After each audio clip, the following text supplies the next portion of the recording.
I'm Screamin' Scott Randall. I work at 101 WRIF. I'm a veteran of radio for just about 30 years now.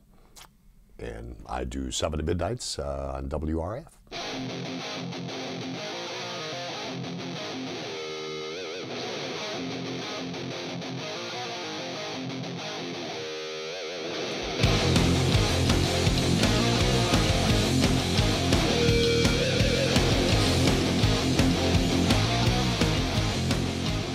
Graduated from Specs Howard School in October of 1982. I believe it was radio, television, RTV 9 and 10. I think they combined some of the classes, but what a joy it was.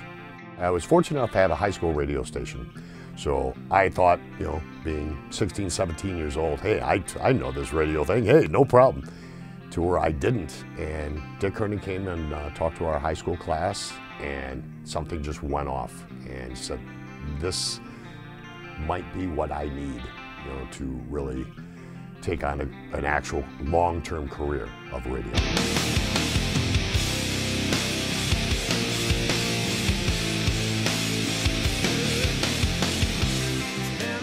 Well, Specs had a big part in counseling me and putting together resumes and tapes and just making sure that before you walked out of Specs Howard that you were prepared more than anything just to go out into the job market and be ready. And they actually gave me the tip for my first job in Ohio, Wapakoneta, W-A-P-A-K-O-N-E-T-A. Hey, I can still spell that after all these years.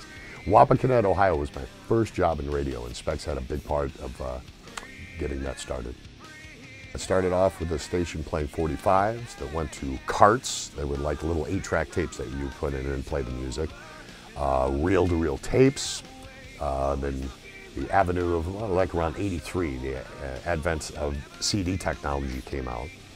And then just from CDs to MP3s to computers, and it's just amazing what we've all went through. And I still like vinyl.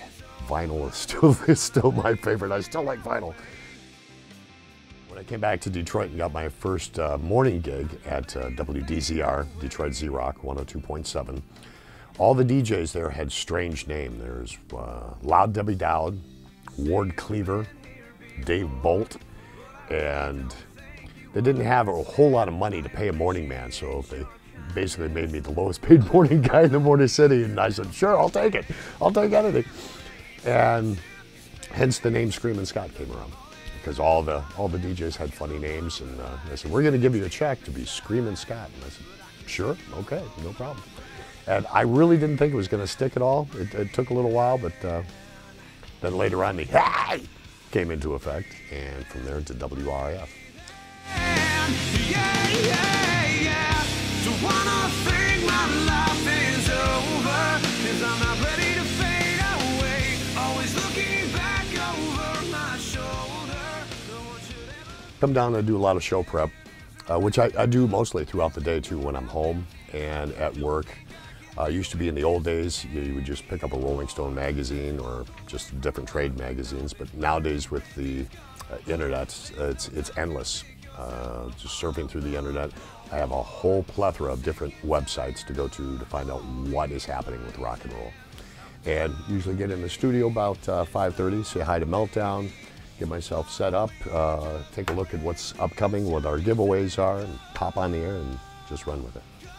Getting to work with some of the all-time greats. I'm talking Carl Coffey, Arthur Penhallow, Doug Podell, and then still currently working with greats, Ann Carlini, who I love dearly, at Meltdown, and some good new buddies too, Al Beck, Jade Spring Arts, and Hightower. It's just great. Just the people that are in this industry, especially on this team here, has just made the experience of being in radio just fantastic. It's the greatest success that anyone could ever imagine each day, that I've got a job like this, and you can too. Just believe in your dreams, and basically just, if you really want it, it's there for the taking, if you so choose. So take me down for